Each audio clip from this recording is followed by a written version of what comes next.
It will now be another week, or at least until next week, before the jury in the manslaughter trial of self-help author James Ray begins their deliberations. The defense wrapped up more than 6 hours of closing arguments today.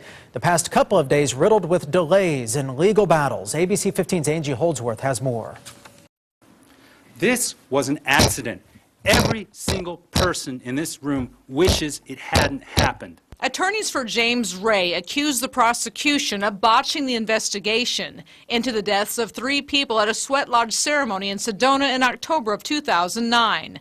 Lewis Lee quoted evidence that showed the possibility that the victims may have been exposed to a toxin, which offered another explanation for their deaths. The government repeatedly ignored the possibility that toxins were involved. It's going to show you that, as a result, they never looked for them. And they didn't care. Their list of possible causes of death reads a bit like a takeout menu from an expensive diner.